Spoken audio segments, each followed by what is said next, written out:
नमस्कार, बीएसटीवी की खास पेशकश शक्ति संवाद देख रहे हैं आप। मैं हूँ आपके साथ में वैष्णवी। जिस तरीके से नवरात्रि का पर्व चल रहा है, यानी कि शक्ति का पर्व और नवरात्रि के पर्व के बीच में हम बात कर रहे हैं नारी शक्ति की, यानी कि नवरात्रि में नारी शक्ति के सम्मान की, क्योंकि हर एक रूप नारी का सम्मान का प्रतीक है, प्रेरणा की भी मिसाल है। और इसी बीच इसलिए हमारे साथ में शक्ति संवाद के इस खास कार्यक्रम में यहाँ पर मौजूद है एडिशनल सीपी मोनिका शुक्ला जी। मोनिका जी, बहुत स्वागत है हमारा बीएसटीवी के कार्यक्रम में। Thank you.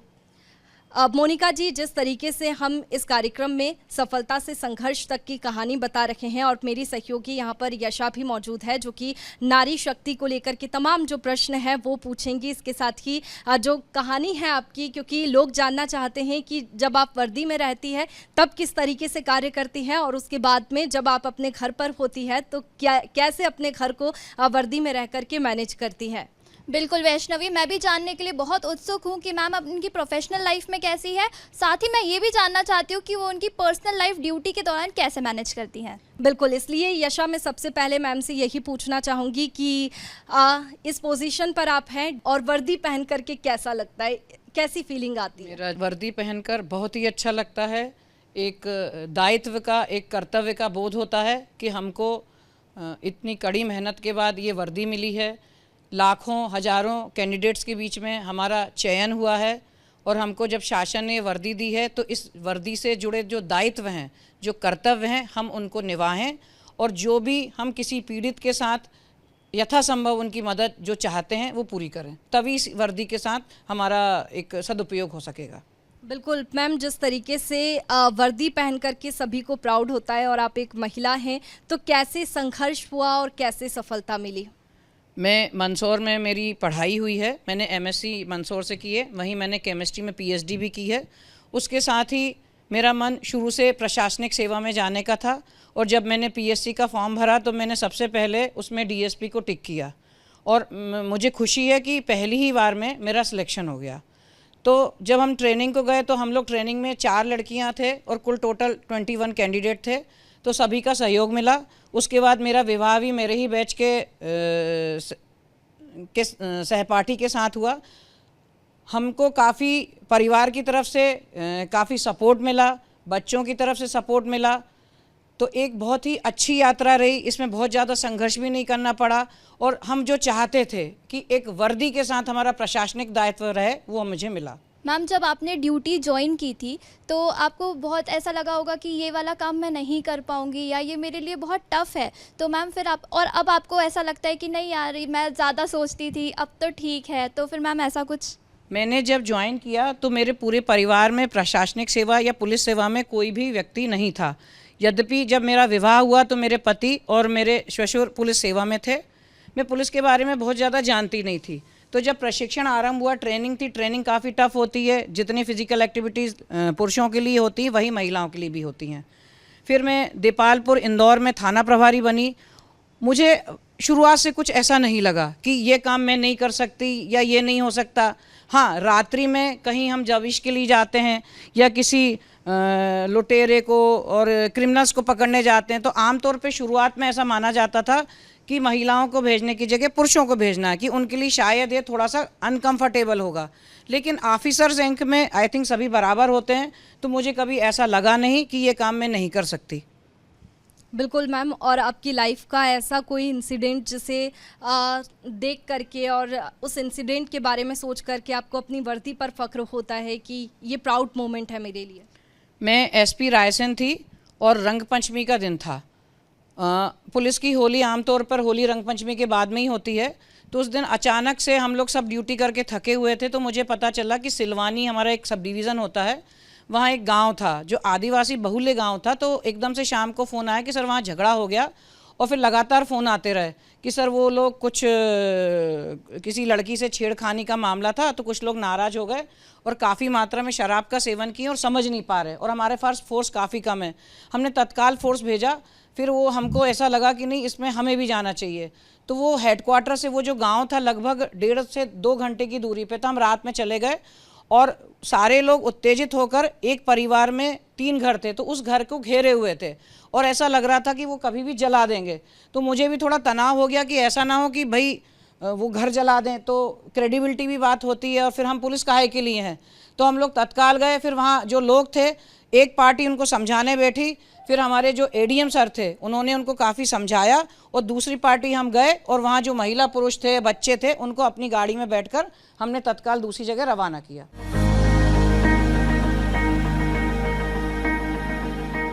महिला होने के नाते कई सारी चुनौतियां आती है किसी भी फील्ड में हो, और आप तो पुलिस सेवा में हैं, पुलिस विभाग में हैं, तो ऐसे में किन चुनौतियों का सामना आपको शुरुआत में करना पड़ा? महिला होने के नाते जो चुनौतियाँ आती हैं, सबसे पहले तो फैमिली वाली आती है कि यदि आपका बेबी होने वाला है या वो छोटा बच्चा है, तो हम उसके साथ साथ इस 24 आवर्स वाली नौकरी को कैसे हैंडल करें। मुझे याद है जब मेरी छोटी बेटी होने वाली थी तो हमीदिया में, मैं सीएसपी शाहजहानाबाद थी, तो हमीदिया में एक एलो हो गया था और मैंने आई थिंक मेरा 8th मंथ चल रहा था। तो उस स्थिति के साथ हमको भीड़ को हैंडल करना थोड़ा सा मुश्किल होता है, बट हम कर लेते हैं। और इसके साथ साथ कई बार ये होता है कि जब आपके बच्चे बहुत छोटे हों और आपको घर में कोई सपोर्ट ना हो और आपको कहीं टूर पे जाना हो या आपको किसी ड्यूटी पे जाना हो, तो वो थोड़ी समस्याएं आती हैं। बट मैंने अपनी मदर और अपने हस्बैंड के मदद से इसको कोशिश की थी कि हम इसको कोऑर्डिनेट कर लें। जैसा कि आपने पहले बताया था कि आप पुलिस विभाग के बारे में ज़्यादा नहीं जानती थी, इस ड्यूटी के बारे में नहीं जानती थी, तो ऐसा शुरुआत में आपको पेरेंट्स ने समझाया होगा कि इसमें कोई शिफ्ट टाइमिंग नहीं होती, तुम्हें रात में भी कॉल आएगा तो फिर जाना पड़ेगा, तो ये सब देखते हुए आपने इस फील्ड में आने का सोचा? मेरे फादर बहुत ज़्यादा नहीं चाहते थे कि मैं पुलिस में जाऊँ। मेरा पहले असिस्टेंट प्रोफेसर में सिलेक्शन भी हो गया था और मैंने ज्वाइन भी कर लिया था। मैं केमिस्ट्री में पीएचडी हूँ और मैं रिसर्च में भी काम कर रही थी। तो उनको ऐसा लगता था कि लड़की है, पुलिस सेवा कैसी होती है, तो वो थोड़े हेजिटेट थे। बट मेरी मदर और मेरे ग्रैंडफादर वे काफ़ी एक्साइटेड थे कि नहीं, हमारे परिवार में कोई पुलिस में नहीं गया और तुम्हें जाना चाहिए। उसके बाद मेरी शादी हो गई, मेरी ससुराल भिंड की थी, तो भिंड तरफ एक महिला पुलिस का काफ़ी नाम होता है, वो बड़ी खुशी महसूस करते हैं। तो शुरू में ज़रूर परेशानी आई थी, कई रिश्तेदारों ने कहा था अरे लड़की पुलिस में जा रही है, बट मैंने कहा कि मैं जाना चाहती हूँ। मुझे यूनिफॉर्म फोर्स का काफ़ी क्रेज़ था और मेरे को लगता है मेरा डिसीज़न काफ़ी सही था।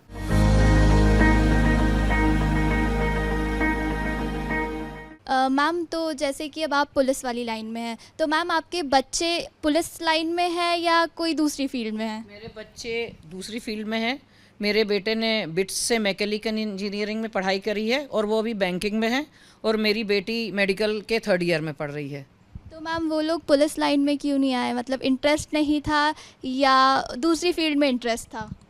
हमने अपने बच्चे पर कभी नहीं कहा कि तुमको क्या बनना है। बेसिकली मैंने कहा था कि आप लोग प्रशासनिक सेवा में आइए, लेकिन हो सकता है कि उनका इंटरेस्ट इसमें नहीं हो, तो वो अपने अपने इंटरेस्ट के हिसाब से गए। और कई बार ये भी होता है कि घर में 24 घंटे वो पुलिसिंग देखते हैं, तो उससे एक प्रकार से कुछ अलग ही अनुभव करते हैं, तो उन्होंने अपने अपने हिसाब का फील्ड चुना और आई एम हैप्पी कि वो अपने जीवन में खुश रहें।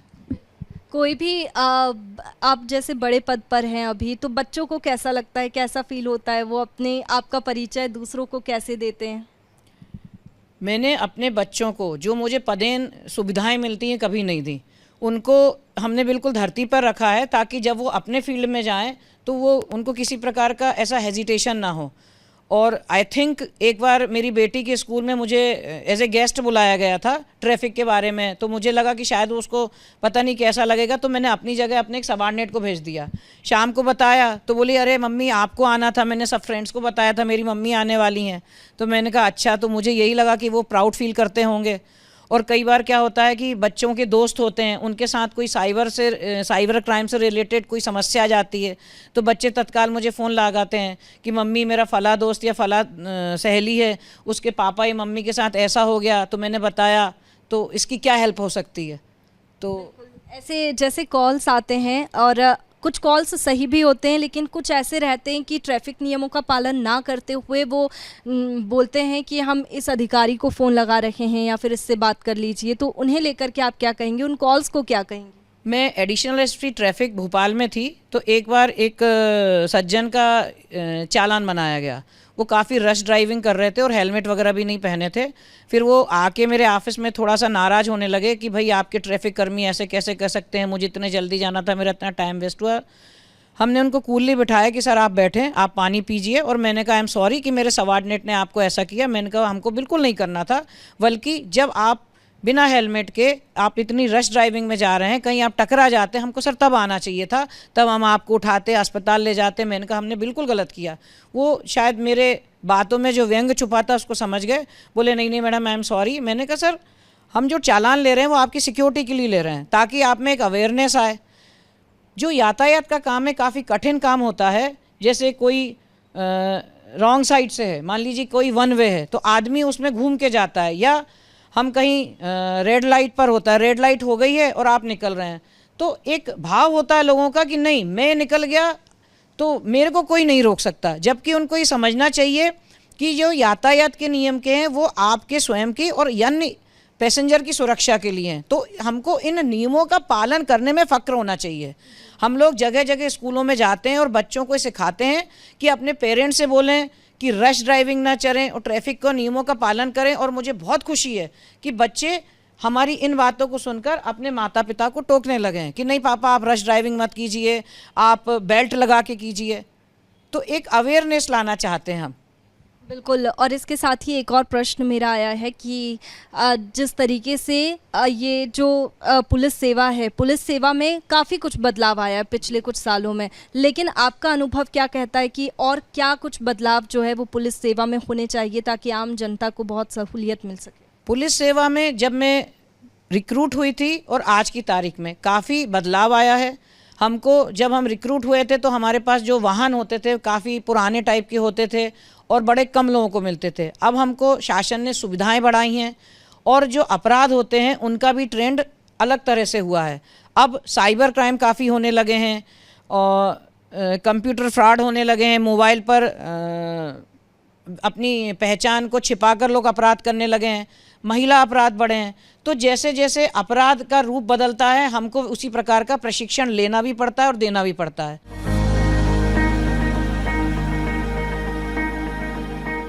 मैम जैसा कि आप पुलिस लाइन में हैं, बहुत ज़्यादा मुश्किल होता है इस लाइन में समय निकालना घर परिवार के लिए, तो मैम क्या आप छुट्टी लेती हैं? मैं बिना छुट्टी लिए भी टाइम निकाल लेती हूँ। मेरा टाइम मैनेजमेंट की तो सभी तारीफ़ करते हैं। मैं अपना सोशल सर्किल भी बनाए रखती हूँ और मैं अपने ऑफिस के भी काम निपटाती हूँ। यदि मुझे 4 से 5 कहीं जाना हो तो मैं लंच में नहीं जाती। मैं अपनी हॉबीज़ भी पूरी करती हूँ, क्योंकि देखिए जब तक हम मन से प्रसन्न नहीं होंगे हम अपने काम में वो परफॉर्मेंस नहीं दे पाएंगे। यदि पारिवारिक रूप से हम तनाव में हैं, हम अपने शौक़ को समय नहीं दे पा रहे, तो हमारा काम इससे प्रभावित होता है। तो मेरा कहना है हर व्यक्ति को अपने शौक़ पूरे करने चाहिए। मुझे पढ़ने का बहुत ज़्यादा शौक़ है, समय नहीं है, क्या करें? समय यह तो हम किताब को गाड़ी में रख लेते हैं। यदि हम एक जगह से दूसरी जगह जाते हैं तो हम उस रास्ते में उन किताबों को पढ़ लेते हैं। मुझे गार्डनिंग का बहुत ज़्यादा शौक़ है, तो सुबह का 15 मिनट आधा घंटा सिर्फ हम पौधों को देते हैं, किस में पानी नहीं है, किस में फास्फेट डलना है। तो इन सब कामों से एक तनाव चला जाता है। संगीत सुनने का शौक़ है, तो ये काम के साथ साथ भी हम कर लेते हैं। छुट्टी की बात आपने कही, तो हम लोग कोशिश करते हैं कि हर साल 4-5 दिन छुट्टी लेके कहीं परिवार के साथ, पति के साथ, बच्चों के साथ कहीं बाहर जाएं, तो हमें उनके साथ भी समय बिताने का मौका मिले। क्योंकि बच्चे अगर छुट्टी में घर आएंगे तो हम ऑफिस के कारण उनके साथ टाइम स्पेंड नहीं कर सकते। तो जब भी बच्चे आते हैं तो हम लोग कोशिश करते हैं हम कहीं घूमने चले जाएं, ताकि सभी लोग एक साथ टाइम स्पेंड कर सकें। बिल्कुल, जैसे फैमिली के साथ में टाइम स्पेंड करते हैं, तो फिल्मों का शौक़ है आपको? फिल्म देखी है? मैं नेटफ्लिक्स पे फिल्म देख सकती हूँ, टॉकीज़ में मैंने बहुत सालों से पिक्चर नहीं देखी। लास्ट फिल्म याद है कौन सी देखी थी? रेड 2। ओके। और जैसा कि बहुत बिजी शेड्यूल रहता है, अचानक से भी कोई वर्क आ जाता है या फिर सीएम का ही कोई शेड्यूल आ जाता है, कुछ भी अचानक से कोई भी प्रोग्राम आ जाता है, तो ऐसे में किस तरीके से टाइम निकालती हैं? या फिर कोई प्लान जब नहीं हो पाता, आपका कुछ प्लान होगा कि मैं यहाँ जाऊँगी लेकिन अचानक से आपको ड्यूटी पर जाना पड़ता है, तो बहुत ऐसा हो जाता है कि कहाँ जॉब में फंस गई, क्या ऐसा कभी लगा है? कई बार लगता है ऐसा, लेकिन हम लोग मानसिक रूप से तैयार रहते हैं कि हमारा कोई प्रोग्राम बन रहा है, एकदम से हमको कॉल आ गया कि हमको यहाँ जाना है, तो चले जाते हैं। जैसे मेरे भतीजे की शादी थी और उस समय रंगपंचमी थी, मैं एसपी विदिशा थी और रंगपंचमी पे काफ़ी बड़ा मेला अशोक नगर में लगता है।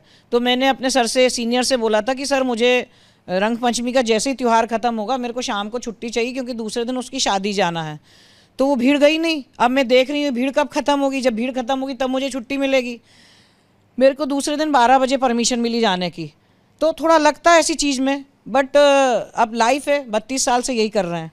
जब देखिए ब्रेक डाउन होता है या फिर कभी भी ऐसा लगता है कि रिलैक्स करना है, मुझे एकदम शांत होना है, तो आपका मोटिवेशन क्या रहता है उस समय? आप क्या करती है और आपकी आगे बढ़ने की जो ग्रोथ है उसमें आप किसे देखती है? कौन आपका मोटिवेशन है कि नहीं मैं कर लूँगी?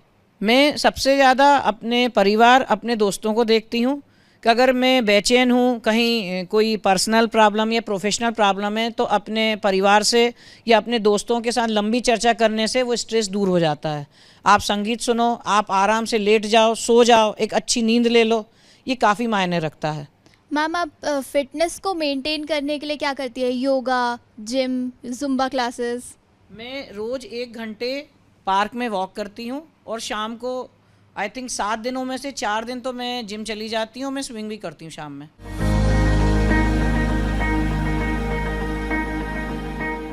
मैम, जैसा कि नवरात्रि में ये कार्यक्रम हम कर रहे हैं शक्ति संवाद, तो माँ के 9 रूप और माँ के 9 रूपों में अलग अलग माँ का स्वभाव, तो ऐसे में आप अपनी फील्ड में कैसा स्वभाव अपने आप में देखती हैं? मैं शायद थोड़ा सा ज़्यादा जल्दी नाराज़ हो जाती हूँ। मैं काफ़ी कोशिश करती हूँ कि मैं शांत रहूँ, बट जब हमारे पास कोई पीड़ित आता है तो हम कोशिश करते हैं एकदम शांत रहकर उसको कंफर्टेबल महसूस कराकर उसकी बात सुने और उसकी समस्या का निराकरण करें। बट जब मुझे लगता है कि मैंने किसी को कोई चीज़ का निर्देश दिया है और वो उसको जानबूझकर लापरवाही करके पालन नहीं कर रहा है, या कई बार जैसे आपने देखा होगा कि कोई रास्ता जाम हो जाता है, भीड़ को हम अपनी तरफ से सब कुछ समझाते हैं लेकिन वो नहीं मानती है, तो थोड़ा सा मैं हॉट टेम्पर्ड हूँ, इसको हम कह सकते हैं। और उसका फ़ायदा भी मुझे हुआ है कि जब हम थोड़ा सा नाराज़ होते हैं तो वो काम थोड़ा जल्दी हो जाता है। तो ऐसे में फिर आप बदमाशों से कैसे डील करती हैं? अगर हमको कोई बदमाश मिलता है और हमको उससे इंट्रोगेशन या पूछताछ करनी होती है, तो ज़रूरी नहीं है कि हम मारपीट कर ही उससे कोई चीज़ का पूछताछ करें। हम उसको बैठकर बिल्कुल वैज्ञानिक तरीके से भी पूछताछ की जा सकती है कि भाई आप यहाँ से इतने बजे उठे, आपको फला व्यक्ति मिला, आपकी यहाँ लोकेशन है, आप यहाँ दिख रहे हो। तो हम धीरे धीरे अगर पूछते हैं ना तो जानकारी मिल जाती है, इसलिए किसी प्रकार की मारपीट की आवश्यकता नहीं पड़ती। मैम, जो लड़कियां इस फील्ड में आना चाहती है उनको आप क्या संदेश देना चाहेंगी? मैं यही संदेश देना चाहूँगी कि यदि आप इस फील्ड में आना चाहते हो तो शुरुआत से आप अपनी पढ़ाई के साथ साथ जो जनरल नॉलेज है कि रोज़ जनरल नॉलेज के बारे में पढ़िए, रोज़ अखबार के बारे में पढ़िए। और यदि इस सेवा में आना है पुलिस में, तो यह मान के चलिए कि आपको फील्ड की नौकरी करनी और आपको समय देना पड़ेगा। कई बार क्या होती है कि कुछ जो हमारी ऑफिसर्स होती हैं उनको लगता है कि हम यहाँ फैमिली को टाइम नहीं दे पा रहे, तो सर हमें ऐसी पोस्टिंग चाहिए कि जहाँ मेरा हस्बैंड रहता है या बच्चे रहते हैं। तो अगर आपको आना है तो आपको ये सोच के आना चाहिए कि हमको बड़ा कम समय परिवार के साथ मिलेगा और हमको कहीं भी पोस्टिंग मिल जाएगी। जी, इसके साथ ही आज की नारी को क्या संदेश देना चाहती है, जिस तरीके से एक तो पॉजिटिव और एक नेगेटिव भी, कि जैसे सोनम रघुवंशी का केस, नीले ड्रम का केस, तो जो समाज में इस तरह के केसेस आ रहे हैं उन्हें कैसे देखती है और आज की नारी को आगे बढ़े और क्या प्रेरणा, क्या सीख? आज की नारी को मैं यही संदेश देना चाहती हूँ कि एक तो वो कॉन्फिडेंस रखें, अपने आप में उनको कॉन्फिडेंस होना चाहिए। और यदि जो आपने जो दूसरे केसेस के बारे में बोला तो वो पारिवारिक मैटर से अपराध उत्पन्न हुआ है, तो यदि आपको लगता है कि परिवार में किसी प्रकार का प्रेशर है तो उस प्रेशर को तत्काल रिलीज़ करना चाहिए। कि यदि आपको पेरेंट्स की कोई बात पसंद नहीं आ रही है कि कहाँ शादी करनी है, कहाँ जॉब होना है, आपका दूसरा दृष्टिकोण है, तो उसको अपने पेरेंट्स को समझाने की कोशिश करनी चाहिए कि भाई ये जो प्रोफेशन है ये हमारे दिल से जुड़ा है। मतलब नौकरी हमें इसलिए नहीं करनी कि हमें कमाई करनी है, हमें इसलिए करनी है कि वो काम हमें अच्छा लगता है। लेकिन हमें पेरेंट्स की भी बात सुननी चाहिए कि भाई उनका क्या तजुर्बा है, उनका क्या एक्सपीरियंस है, तो वो दोनों चीज़ें लेके अपनी बात को समझाने के बाद कुछ करना चाहिए। दूसरा मेरा महिलाओं से कहना है कि हम कहीं अकेले जाते हैं, हमारी बेटियां अकेले जाती हैं, तो जब कभी किसी बच्ची के साथ छेड़छाड़ होती तो बाकी लोग क्या खड़े रहते हैं, अरे हमें क्या लेना देना। तो आपको ये याद रखना चाहिए कि किसी अन्य शहर में हमारी भी बच्ची है, उसके साथ भी ये हो सकता है। तो आज यदि किसी बच्ची के साथ कोई अपराध होते दिखता है तो आपको इसको विरोध करना चाहिए कि नहीं, यदि लोग आ जाएंगे साथ में तो कोई की हिम्मत नहीं है कि वो अपराध करे। यदि आपको लगता है कि आपको इससे खतरा है तो आप नज़दीक पुलिस स्टेशन में या हेल्पलाइन में सूचित कीजिए और आपका नाम बिल्कुल गुप्त रखा जाएगा। दूसरा, साइबर के केसेस हैं। कई लोग जो अपने व्हाट्सएप प्रोफाइल पे लिखते हैं एन्जॉइंग हॉलीडे या किसी अन्य लोगों से बात करते हैं, तो आप अपने बारे में ज़्यादा उन्हीं के साथ आप सोशल लाइफ पे संपर्क करें जिनको आप जानते हैं। अननोन लोगों के साथ अपनी व्यक्तिगत और पारिवारिक जानकारी नहीं देना चाहिए। बिल्कुल मैम। नवरात्रि के दौरान लड़कियां जो गरबे में जाती है अक्सर वहां पे छेड़खानी के मामले सामने आते हैं। मैम, ऐसे में आप क्या सुरक्षा व्यवस्था सुनिश्चित करती हैं? हम लोग जहाँ जहाँ नवरात्रि में गरबा हो रहा है, कल मैंने 3-4 जगह का अपने स्टाफ के साथ विजिट किया था, वहाँ हम लोग ट्रैफिक का भी कर रहे हैं कि जो प्रतिभागी गरबा करने आती हैं उनके वाहन बिल्कुल जहाँ गरबा होता है उसके पास रखे जा रहे हैं ताकि उनको एक बहुत लंबा डिस्टेंस ना करना पड़े। और वहाँ लाइट्स भी हम लोगों ने जहाँ जहाँ अंधेरा था तो वहाँ संबंधित एजेंसियों से लाइट करवाई थी और पुलिस के पाइन लगभग 2 बजे तक वहाँ रह रहे हैं। और जो हमारी महिला पुलिसकर्मी हैं उनकी पेट्रोलिंग भी लगातार चल रही है ताकि इस प्रकार का कोई अपराध होने ना पाए। हाँ, भीड़ में अंदर घुसते हैं जब इतनी ज़्यादा होती है तो बच्चियों और उनको पेरेंट्स को भी थोड़ा सा देखना चाहिए कि यदि कोई ऐसा होता है तो तत्काल संबंधित पुलिस को सूचित करें। पुलिस सदैव आपके साथ है। बिल्कुल। बस ये आखिरी प्रश्न मेरा कि आजकल जो केसेस सामने आते हैं, छोटी छोटी सी बातों में जो बच्चे डीमोटिवेट हो जाते हैं, लोगों में भी एक प्रेशर रहता है कि हम कुछ नहीं कर पा रहे हैं या फिर कई बार प्रयास करने के बाद में भी निराशा हाथ लगती है, तो ऐसे बच्चों को क्या कहना चाहेंगी कि वो गलत कदम ना उठाएं और प्रयास करते रहें, क्योंकि आप भी जैसे एक बड़ी पोजीशन पे हैं तो सफलता ज़रूर मिलती है? मेरा कहना है हमारी ज़िंदगी बहुत अनमोल होती है। हम इस ज़िंदगी को इसलिए नहीं गंवाना चाहिए कि हमको फला एग्ज़ाम में पास नहीं हुए या फला लड़के या लड़की ने हमको एक्सेप्ट नहीं किया। आप ये देखिए कि हमारे पेरेंट्स ने हमको कितनी मुश्किलों से पाला है, कितनी मुश्किलों से हमको पढ़ाई की है, तो मात्र इसके लिए कि हम एक एग्ज़ाम पास नहीं कर पाए या कोई व्यक्ति है वो हम जिसे पसंद करते हैं उसने हमको रिजेक्ट कर दिया, ये मरने के कारण नहीं होना चाहिए। हमको अगर किसी एग्ज़ाम में हम क्लियर नहीं होते उसकी फिर से कोशिश करो, या आप किसी अन्य फील्ड में भी जा सकते हो, तो आपको अपना मनोबल बनाए रखना चाहिए क्योंकि ज़िंदगी बहुत ही कीमती होती है। आप देखते हैं कि कई लोग जो होते हैं जिनके हाथ पैर काम नहीं करते हैं या किसी की आंखें नहीं होती, वो भी जीवन जी रहे हैं और बड़ी झील के साथ जी रहे हैं। तो हमारे पास तो सब कुछ है, तो इसलिए किसी भी परिस्थिति में हमें आत्महत्या या अटेम्प्ट टू सुसाइड का ख्याल भी नहीं लाना चाहिए और हमको जो मिलता है उसमें कड़ी मेहनत करनी चाहिए। कई बार होता है कि जो टीनेजर बच्चे होते हैं वो अपने पेरेंट्स से अपनी दिल की बात नहीं करते, वो अपने कोर ग्रुप में या जो उनका ग्रुप है उसी से डिस्कस करते हैं।